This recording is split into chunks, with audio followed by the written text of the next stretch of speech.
ng mami, pinabibigay ko sa inyo. Oo. Para ibigay sa akin. Ganun lang. Kami sabihin nyo, bibigay sa Eh nga pala kung kunyari may emergency.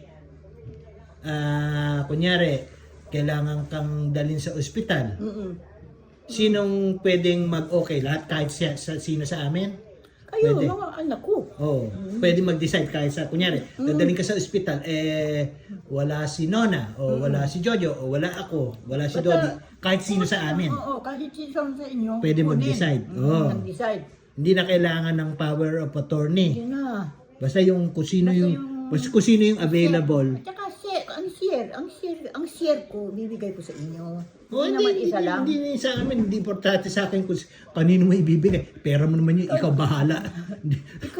Siyempre, kayo siyempre ang mag-aalaga sa akin dito. Kasi kayo lang na nakakaalala sa akin.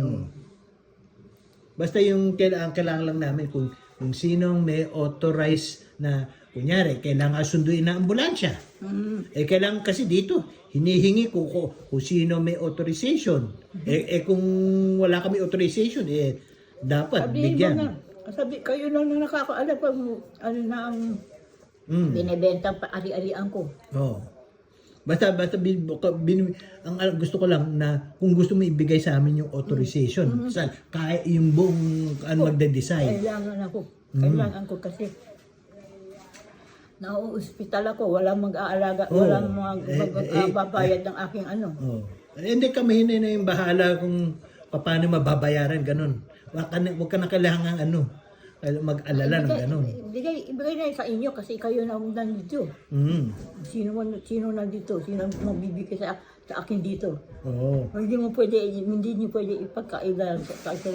Isa-isa lang ang baka mamaya susuluhin isa. Ako ayoko naman kahit wag mo akong bigyan, basta yung tatlo, bahala na sila maghati-hati. wala na akong pakialam, meron naman akong saving. Anak ko rin kayo. Pero gusto ko ikaw lang mag-decide, hindi ako magde-decide. Ayoko mag-decide para pero kung bigyan mo kami ng authorization, lahat dapat lahat ang magde-decide. Okay.